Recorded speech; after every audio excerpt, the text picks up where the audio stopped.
Hello everyone, welcome to the YouTube channel mission NET physics exam. And guys, आप सबकी preparation कैसी चल रही है? आई होप दैट आपकी प्रिपरेशन बहुत अच्छी चल रही हो। इसी के साथ में आज के इस वीडियो में हम क्लासिकल मैकेनिक्स के कुछ और इम्पोर्टेंट फॉर्मूले along with the questions discuss करेंगे। बिकॉज जो फॉर्मूले हैं, दीज आर द डिफरेंट फॉर्मूले जो आज हम कवर करेंगे इस वीडियो में, और इम्पोर्टेंट भी हैं and also have been asked in the GATE physics exam. ठीक है, तो previous year GATE physics exam में ये क्वेश्चंस पूछे गए हैं जो हम आज की वीडियो में डिस्कस करने वाले हैं। एंड सबसे पहले मैं आपको ये बता देती हूँ कि कौन से टॉपिक से रिलेटेड फॉर्मूले आज हम पढ़ेंगे, जिनसे रिलेटेड हम क्वेश्चंस भी सॉल्व करेंगे, so that you will get a clear idea कि आज की वीडियो किस बारे में है, कौन से टॉपिक्स के बारे में है और कौन से क्वेश्चंस हम कवर करने वाले हैं। ओके, तो चलिए मैं आपको पहले टॉपिक बता देती हूँ। Okay, so first is the action, कि आपको जब एक्शन फाइंड करना हो which is in the classical mechanics, okay, we want to find the action in any question, तो हम कैसे फाइंड करते हैं, जिसे S से रिप्रेजेंट किया जाता है, and what is the formula to find the action, okay? तो ये हम एक डिस्कस करेंगे, एक क्वेश्चन हम कवर करेंगे जो कि गेट फिजिक्स एग्जाम में पूछा जा चुका है और उसमें आपसे पूछा गया था to find the action, okay, and what are the steps you have to take to solve that kind of question, वो आज हम कवर करने वाले हैं।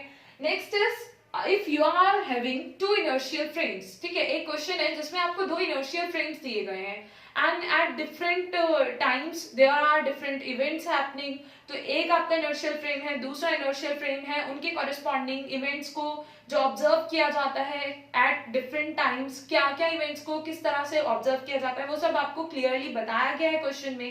and there how can we solve that kind of question, थोड़ा सा उसके बारे में डिस्कशन करेंगे। वहां से आपको क्लियर होगा ट्रांसफॉर्मेशन इक्वेशंस के बारे में, कि अगर ऐसा कोई क्वेश्चन पूछा जाता है and that is related to the transformation equations, तो आप उसको कैसे सॉल्व कर सकते हैं। ओके, नाउ नेक्स्ट हम डिस्कस करने वाले हैं that is related to the scattering cross section. So there is another question जिसमें कि आपको दो पार्टिकल्स दिए गए हैं, उनके लिए आपको स्कैटरिंग क्रॉस सेक्शन का रेशियो फाइंड करना है। So how can you do that and what is the formula जिसकी हेल्प से आप इस टाइप के क्वेश्चंस को सॉल्व कर सकते हैं।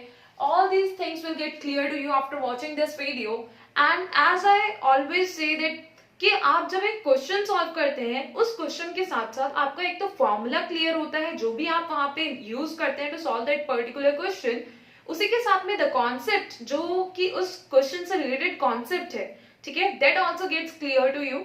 और इसी के साथ में लाइक एक पूरा अगर वैसा ही क्वेश्चन, सिमिलर क्वेश्चन आने वाले एग्जाम्स में पूछा जाएगा, so you will be easily able to solve that question. ठीक है, तो ये सारे बेनिफिट्स होते हैं when you are going to solve some और any of the question. Okay, और जैसा कि कहा जाता है that you should solve previous year questions if you are going to prepare for the CSIR NET physical science exam, whether you are going to prepare for the GATE physics exam और any other physics entrance exam.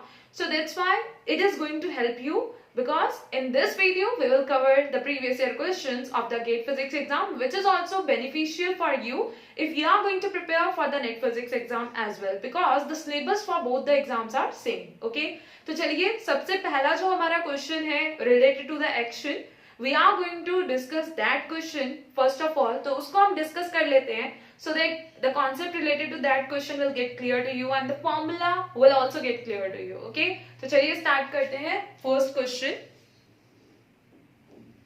So guys, question कुछ इस तरह से है कि there is a particle, ठीक है, तो यहाँ पे मैंने पूरा question as it is note नहीं किया है, बट जैसे हमें क्वेश्चन को समझना होता है, ठीक है, वो सारे पॉइंट्स मैंने यहाँ पे नोट कर दिए हैं एंड एग्जैक्टली बहुत ज्यादा इन्फॉर्मेशन एक्स्ट्रा नहीं है वहां पे, सिर्फ इतनी ही इन्फॉर्मेशन गिवन है। सो यहाँ से आपको सब समझ में आ जाएगा। देखिए, एक पार्टिकल है जिसका मास जो है वो 0.1 kg है, ठीक है। नाउ नेक्स्ट इज इनिशियली जो पार्टिकल है वो रेस्ट पे है, ठीक है, इतनी बात क्लियर हुई। उसके बाद में जो पार्टिकल है that starts moving with uniform acceleration, vector a is equal to 10 I cap metre per second square at t is equal to 0। तो t is equal to 0 time पर जो पार्टिकल है वो स्टार्ट होता है मूव करना, ठीक है, with uniform acceleration and this value has been given to us। दूसरी बात, हमें फाइंड करना है action s of the particle, okay, at t is equal to 2 seconds। Now this much information has been given to us, okay, so I hope कि यहाँ से आपको question exactly clear हो गया होगा। And every time when we read a question, तो हमें कोशिश करनी चाहिए कि हम क्वेश्चन को बहुत अच्छे से समझ लें एकदम, उसके बाद ही हम उसे ट्राई करें। ओके, तो यहाँ पे ये सारी इंफॉर्मेशन है जो आपको गिवन है क्वेश्चन में। सबसे पहली चीज जो हमें पता होनी चाहिए to solve this kind of question is the formula. देखिए, सबसे फाइनली आपसे पूछा गया action S of the particle. ठीक है, एक्शन को एस से रिप्रेजेंट किया जाता है, so we have to find the action S for the particle. तो सबसे मेन चीज क्या हुई, द फॉर्मूला ऑफ एक्शन। अगर हमें पता है कि क्या होता है formula to find the action of any particle, तो हम इजीली इस क्वेश्चन को सॉल्व कर पाएंगे। So the formula is S is equal to integration T1 to T2 L, which can be the function of Q dot and T, because we know the expression for the L। ठीक है, तो हम मान लेते हैं कि यहाँ पे जो L है वो फंक्शन है Q dot and T का एट dt। ठीक है, तो ये जो फॉर्मूला है, this is the formula for finding the action of any particle. Now next thing is, यहाँ पे आप चाहें तो याद करने के लिए सिर्फ आप इतना भी याद कर सकते हैं कि LDT, ठीक है, लैग्रेंजियन इनटू dt। ठीक है, so where we have to integrate from the time t1 to t2। okay, so this is the basic formula। अब बात आती है कि यहाँ पे ठीक है, हमें एक्शन का फॉर्मूला पता चल गया, अब लैग्रेंजियन कैसे फाइंड करना है। So I have also discussed a video about the Lagrangian. पूरा हमने Lagrangian's equation of motion discuss किया है, तो अगर आपने वो वीडियो नहीं देखी आप उसको देख लीजिएगा। उसमें इंपॉर्टेंट फॉर्मूले कवर किए हैं, उसमें हमने डिस्कस किया है कि कैसे हम लैग्रेंजियन फाइंड कर सकते हैं for any particle. Also I have published a course on Unacademy about the Lagrangian, तो आप उसे भी देख सकते हैं। ठीक है, और अनअकैडमी के लिए जो लिंक है वो डिस्क्रिप्शन में दिया हुआ है, so if you want to watch the lessons there you can watch there. और इसी के साथ में you can also search my name Anjali Arora on Unacademy, तो वहां पे भी आपको मेरी प्रोफाइल मिल जाएगी एंड ऑल द कोर्सेज जो भी मैंने प्रोवाइड किए हैं। ठीक है, अब देखिए यहाँ पे जो लैग्रेंजियन है L वो इक्वल होता है T माइनस V के, where T is the kinetic energy and V is the potential energy. अब बात करते हैं कि काइनेटिक एनर्जी और पोटेंशियल एनर्जी हम कैसे फाइंड कर सकते हैं फॉर दिस क्वेश्चन। तो देखिए, जो T काइनेटिक एनर्जी है उसके लिए हमें पता है कि बेसिक जो फॉर्मूला होता है that is half mv square. Okay, ये तो हम सबने पढ़ा होता है काइनेटिक एनर्जी का फॉर्मूला, तो यहाँ पे हो जाएगा हाफ mv स्क्वायर। अब बात आती है कि what will be the value of v here. ठीक है, क्योंकि हमें जो नॉन चीजें दी गई हैं, जो चीजें हमें दी गई हैं उसी के टर्म्स में हमें वैल्यू लिखनी पड़ेगी, so that we will be able to put those values at the end and we will be able to get the final answer. तो देखिए, यहाँ पे आपको v की वैल्यू मिलेगी 80 के इक्वल। अब ये वैल्यू कैसे मिली, so we know from the Newton's equations of motion, जो v होता है that is equal to u plus 80। ठीक है, v किसके इक्वल होता है, u प्लस 80 के, तो v is equal to u plus 80। But यहाँ पे क्वेश्चन में हमें दिया गया है कि initially the particle is at rest, that means जो इनिशियल वेलोसिटी होगी which is represented with u that will be equal to 0। ठीक है, तो हर एक पॉइंट जो क्वेश्चन में कहा जाता है, जो मेंशन होता है, ऑलमोस्ट वो हमें हेल्प करता है। ठीक है, ऑलमोस्ट लाइक बहुत बार आपको ऐसा ही मिलेगा कि जो भी इंफॉर्मेशन आपको क्वेश्चन में गिवन है that has been given to help you to solve the question. ठीक है, सो यहाँ पे क्या है कि u 0 होगा बिकॉज इट इज गिवन कि initially the particle is at rest, और उसके बाद में यहाँ से हमें v की वैल्यू मिल जाएगी 80 के इक्वल, तो that's why this is half m 80 square. ठीक है, ये रीजन है बस कि क्यों आपका जो काइनेटिक एनर्जी है उसका एक्सप्रेशन ये आ रहा है। ठीक है, नाउ नेक्स्ट इज, अब बात आती है कि हमें फाइंड करना है potential energy. So for that we should know that जो पोटेंशियल एनर्जी होती है we can also write that in this term that is minus f into x, where x is the distance. ठीक है, so minus f into x। अब f क्या है यहाँ पे, वो है फोर्स। ठीक है, नाउ x इज, तो again from the Newton's equation of motion we know that जो x होता है या s होता है, s is equal to ut plus half 80 square होता है। So that formula we have used here and from here like from the given information in the question, initially जो particle है रेस्ट पे है तो u की वैल्यू क्या हो जाएगी, 0। u 0 हो जाएगा, तो यहाँ से फिर से हमें मिलेगा minus f half 80 square. Now again यहाँ पे a की वैल्यू क्या होगी, okay we don't need to put the value of a here. Now f की वैल्यू क्या होगी, ma, because force is equal to mass into acceleration, so उसको भी हम मास और एक्सेलरेशन के टर्म्स में लिख लेते हैं। सो फिर हमें मिलेगा यहाँ पे minus half ma square t square, तो ये हो गई पोटेंशियल एनर्जी। ठीक है, finally this one and this is the kinetic energy, और ये माइनस का साइन बीच में है, ये तो हमारा पोटेंशियल एनर्जी का साइन था। ठीक है, वो फॉर्मूला पोटेंशियल एनर्जी का ही है। सो आप जब लिखेंगे kinetic energy minus potential energy, तो यहाँ पे प्लस का साइन आ जाएगा। Okay, now next thing is, जब हम अब एक्शन के लिए फॉर्मूला लिखते हैं तो क्या होगा, action is equal to integration t1 to t2 L dt। ठीक है, तो यहाँ पे L की जो वैल्यू होगी that will be half ma square t square, इसको जब स्क्वायर करेंगे you will get a square t square. फिर plus half M A square T square, because minus and minus will become plus, so that's why यहाँ पे plus आया है, ठीक है, half M A square T square and D T. और time की बात की जाए तो initially time t is equal to 0 दिया गया था, then time t is equal to 2 दिया गया है 2 सेकेंड्स, ठीक है। सो यहाँ पे हो जाएगा integration 0 to 2 and then Lagrangian का एक्सप्रेशन लिखा एंड dt। अगेन अब देखिए यहाँ पे दोनों टर्म सेम है, half M A square T square, half M A square T square, when we will add them we will get M A square T square and then M A square तो constant होगा, उसको हम बाहर लिख देते हैं integration से, and then integration 0 to 2 T square dt and t square का इंटीग्रेशन आ जाएगा t cube by 3 and then we will put the limits 0 and 2, 0 is the lower limit and 2 is the upper limit, so upper limit पहले हम put करते हैं minus lower limit, ठीक है। तो lower limit जब पुट करेंगे तो यहाँ तो 0 हो जाना है directly. So finally after putting the value of mass that is 0.1 kg and the acceleration that is 10, ठीक है, मैग्नीट्यूड क्या आ जाएगा 10 ही आएगा, so 10 and then जब आप अपर लिमिट पुट करेंगे एंड लोअर लिमिट पुट कर लेंगे, so you will get 8/3 and finally after solving this you will get 26.66, okay, and this is the final answer, okay. So this will be in terms of joule per second, most probably joule, okay. तो आप इसकी unit लिख लीजिएगा and from here you can get the unit from the time and this information we are getting, ठीक है। So guys ये है आपका final answer for the action, okay. And now next question discuss करते हैं, और उससे पहले मैं आपको इसकी यूनिट कंफर्म कर देती हूँ। So its unit will be joule second, okay. तो यहाँ पे आप जूल सेकेंड लिख लेंगे बिकॉज क्वेश्चन में ऑलरेडी मेंशन है जूल सेकेंड, तो हमें दोबारा से नहीं लिखना है, we are just going to write the answer और the numerical answer, okay. Now next question discuss करते हैं। I hope that everything will be clear to you.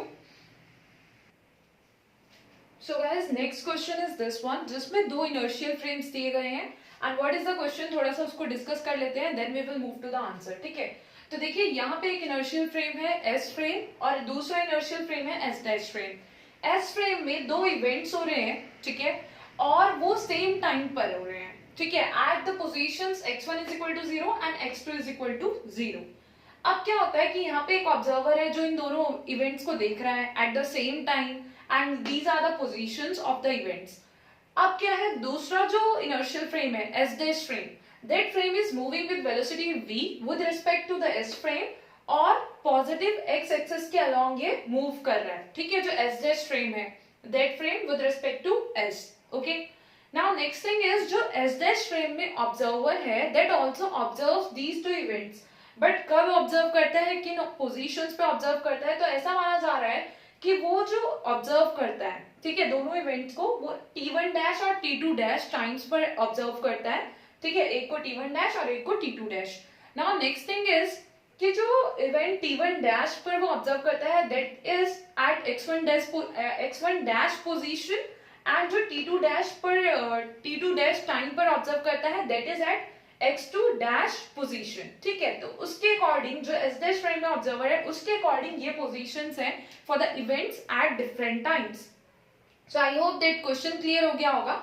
दूसरी बात जो दी गई है क्वेश्चन में, उसमें दिया गया है कि अगर डेल टी डैश क्या है, t2 dash minus t1 dash, अगर ये डेल टी डैश की वैल्यू है, ठीक है, which is given in the question, फिर डेल x डैश जो है वो इक्वल है x2 dash minus x1 dash के। तो इस केस में अब आपको बताना है कि डेल टी डैश और डेल x डैश की वैल्यूज क्या होंगी। ऑल्सो गामा की वैल्यू गिवन है that is equal to 1/√1 minus v²/c²। अब ये वैल्यू क्यों गिवन है, क्योंकि ऑप्शंस जो दिए होंगे ना उसमें आपको गामा की टर्म्स में वैल्यू दी होगी, इसकी जगह पे गामा लिख के दिया गया होगा, ठीक है, तो ये इसलिए गिवन है। सो गाइस सबसे पहली बात क्वेश्चन क्लियर होना चाहिए। तो क्वेश्चन को हम स्टोरी की तरह समझ सकते हैं। दो इनर्शियल फ्रेम्स हैं, एक इनर्शियल फ्रेम में क्या है, एक ऑब्जर्वर है जो कि दो इवेंट्स को ऑब्जर्व करता है at these positions at time t, ठीक है, और एट द सेम टाइम उसके बाद में दूसरा इनर्शियल फ्रेम है which is moving with velocity v with respect to this frame and along the positive x direction. After that इसके according जो आपके इवेंट्स ये ऑब्जर्व करता है that is at x1 dash and x2 dash positions and at times t1 dash and t2 dash. Now we have to find these values। थोड़ी सी information यहाँ पे इनके बारे में भी गिवन है, ठीक है। अब बात आती है कि क्या जरूरत है हमें, मतलब किस फॉर्मूले की जरूरत है to solve this kind of question. So basically we are going to use the Lorentz transformation equations here for time and the position time के लिए जो आपकी इक्वेशन होगी आपको याद होनी चाहिए ये इक्वेशंस, ठीक है। तो यहाँ पे अब आप देख सकते हैं कि किस फ्रेम की वैल्यू हम फाइंड कर रहे हैं और किसके रिस्पेक्ट में फाइंड कर रहे हैं। So like here T dash की या T1 डैश की जो वैल्यू होगी, ठीक है, T1 डैश की जो वैल्यू होगी वो इक्वल होती है T1 minus Vx1 upon C square upon square root 1 minus V square upon C square, ठीक है। यहाँ पे T1 क्या है, ये टाइम जो इस फ्रेम का टाइम होगा, ठीक है। जब एक जो ऑब्जर्वर यहाँ पे था इस फ्रेम में, उसने किस टाइम पर इवेंट्स को ऑब्जर्व किया, तो वो टाइम होगा। और क्योंकि यहाँ क्वेश्चन में दिया गया है that at the same time the observer in S frame has observed the events, तो यहाँ पे जो T1 और T2 होंगे ना वो सेम होंगे। सो लेट्स से कि T1 equal to T2 equal to T time पे ऑब्जर्व किया, तो जो एक डिफरेंस जहाँ पे आएगा T2 माइनस T1 या T1 माइनस T2 वो आप जीरो ले लेंगे, ठीक है।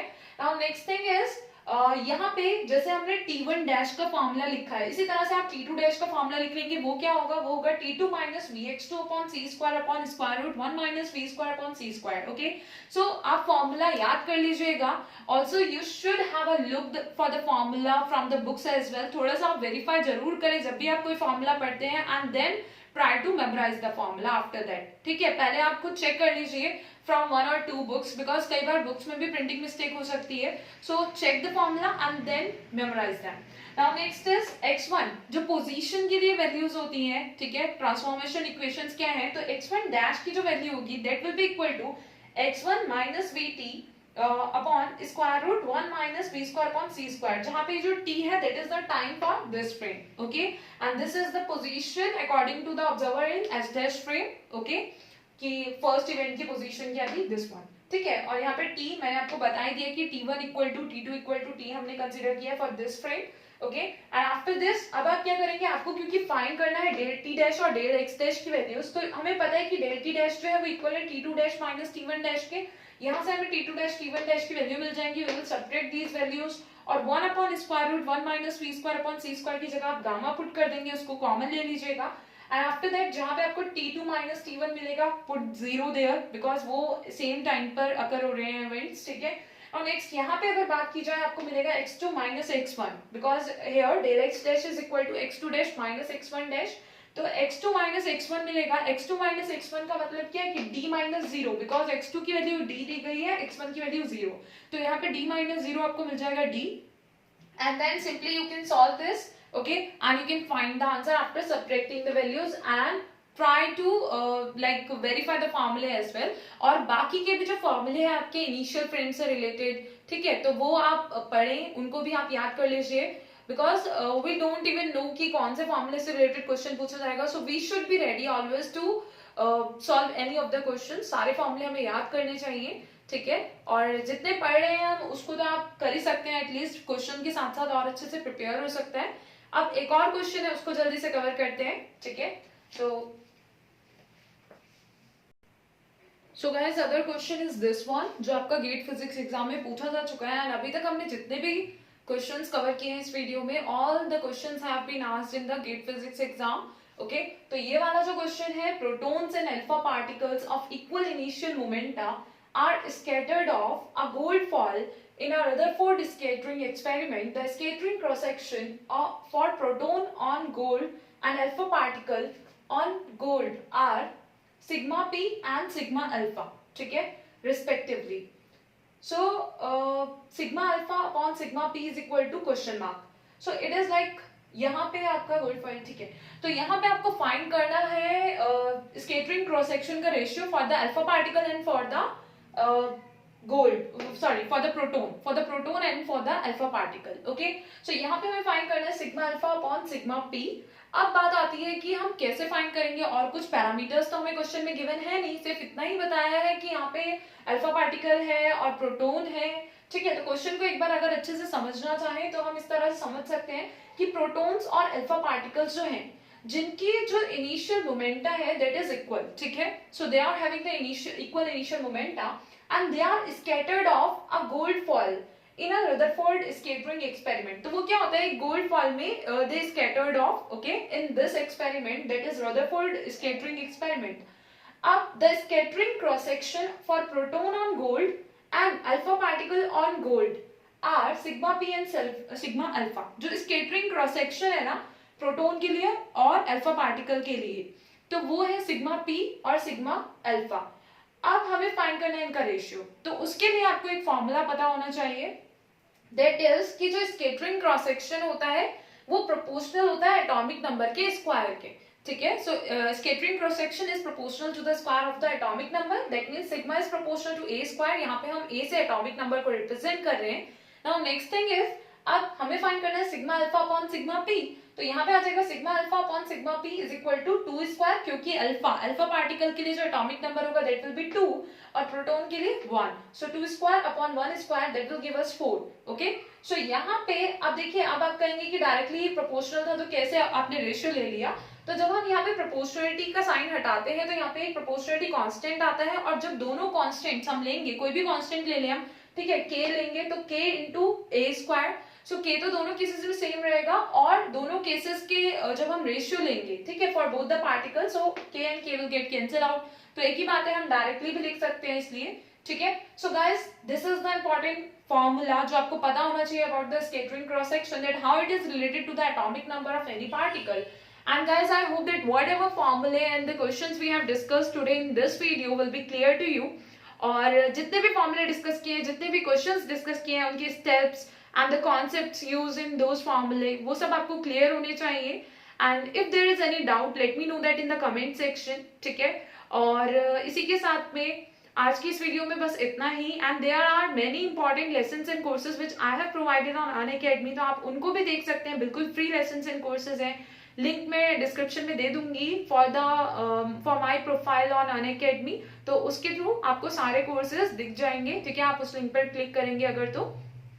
और इसी के साथ में अगर वीडियो पसंद आई हो तो लाइक जरूर कर दीजिएगा, and you can also subscribe the channel, अगर आप चैनल पर नए हैं तो सब्सक्राइब कर लीजिए, नीचे सब्सक्राइब लिखा होगा वीडियो के, और इसी के साथ में जब सब्सक्राइब करेंगे तो बेल आइकन भी दिखेगा, वहां पे एक बेल बनी हुई आ जाएगी, आप उस पर भी क्लिक कर दीजिएगा, जिससे कि आपको नोटिफिकेशन मिलता रहेगा for all the new upcoming videos on this channel.